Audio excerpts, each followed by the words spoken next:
Thank you, Michael, and thank you for the opportunity to come and speak. With everybody's permission, I won't use the podium. It's particularly helpful to come and speak after Tom speaks, because Tom always gives a wonderful 100,000-foot view of everything that we're doing in the administration to help small businesses, to help startups, to help create jobs through innovation. I'd like to turn the telescope around for a moment and to look at it from the other perspective. At the SBA, we spend almost all of our time, and certainly in the part of the SBA that I'm in charge of, I spend all of my time dealing with small businesses one at a time. So take the policy framework that we have and actually bring it right down to ground level. So in the room today, we have all of the pillars of and superstars of the entrepreneurship ecosystem here. We have, as Michael was just saying, we have a tremendously extensive network across the country at the SBA of SCORE chapters with a cumulative total of about 300,000 years of experience, about 15,000 volunteers. We have about 1,000 small business development centers with thousands of employees, and we have 110 women's business centers, all of whom counsel and train about 1.2 million to 1.4 million small businesses a year, one at a time. And the reason I say that is I want to talk about something that as entrepreneurship educators we often forget. You will notice that the motto, I think it's the Chamber's motto, is Dream Big, American Free Enterprise.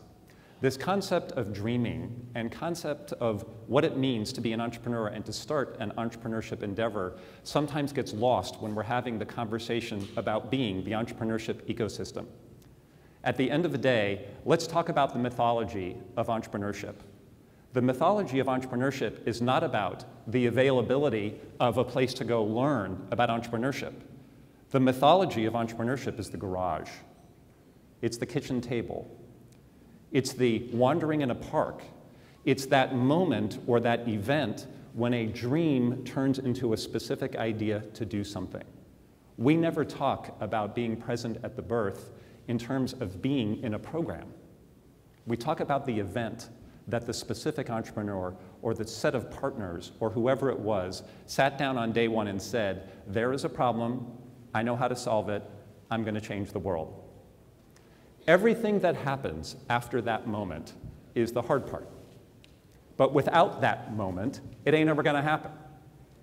And so what we have found again and again and again is that some people show up. Some people come into our network and get help. As I said, about 1 million to 1.4 million of them a year.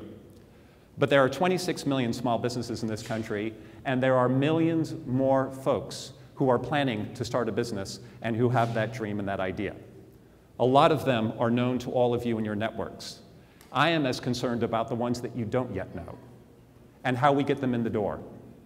Because I will tell you at the end of the day, every single one of those sees the economic development ecosystem and says, wow, that's kind of complicated. I don't exactly know where to go next.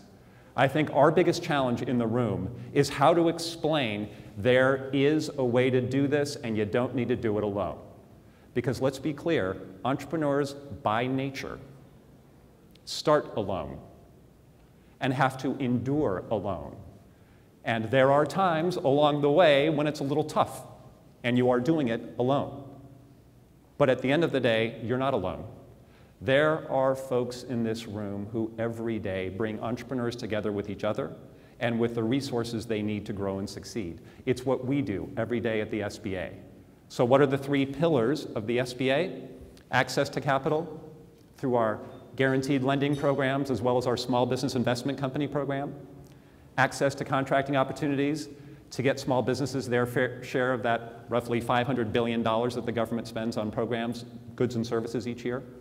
And most importantly to me, access to our entrepreneurship training, mentoring, and counseling opportunities.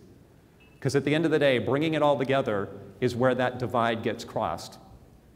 So I often speak about my kids. My daughter is now 24 years old. She's starting a small business. She knows that I work for the federal government. That's about the most that can be said about what she knows about what I do. And she called me up recently and she said, you know, I need help. She said, I'm thinking of starting a small business and I don't know what to do.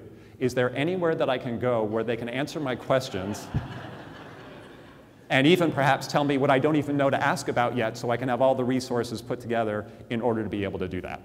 I said, we have an app for that. And what I find, because I speak to young entrepreneurs across the country all day, every day, is that going to school to learn how to be an entrepreneur often is discordant. It doesn't make sense. Going to somebody to help you be an entrepreneur, at least on day one, often doesn't make sense. They say, I'm now going off to be an entrepreneur. I have to invent this from scratch. It's kind of in the DNA of what I'm doing that I'm supposed to invent something from scratch. I'm supposed to solve a problem in the way the world has never seen it solved before. In fact, I often hear people say to me, I'd rather be pulled by a vision than pushed by a plan. And what I say to young entrepreneurs almost every day is, it is really cool to be pulled by a vision. But if you want to succeed in changing the world, it is way better to have a plan. And what you don't have to make a plan on your own. The plan part is something that we can all help with. Right now, today, we have folks all over the country, throughout the network that I described a minute ago, who are basically no more than about 45 minutes from just about every community in the country who can help you do that planning. Everybody in this room, all of the foundations that are represented up there on the wall, Startup America with its events across the country, Kauffman Foundation with its vast pool of resources and information, all of the other folks that are listed here, especially NACI and others, have put in place the things that are necessary in order to help people learn what they have to do next. My job is to help entrepreneurs every day say, I need to get me some of that. I actually understand how that can help me. I think the challenge for everybody in this room is understanding how all of the things that we do can actually make the difference from translating that great idea in that particular garage into a successful actual business. I will say, in terms of the mythology of the garage and where we invent things and where it all began and where we were all present at the birth of a particular business, every garage has a driveway that leads into it. And every driveway leads out into the street. And that street leads out into the community and into that world that that entrepreneur is trying to change. So I want to congratulate everybody in this room for all the work that they already do. I want to acknowledge everybody in this room for everything that they're doing to help entrepreneurs make that connection. And I want to say, we at the SBA constantly, every day, look for additional opportunities to be able to make those connections, to build into the ecosystem, and to become part that will help create that platform for the next generation of entrepreneurs. So with that, thank you, and I look forward to working with each of you in the coming year.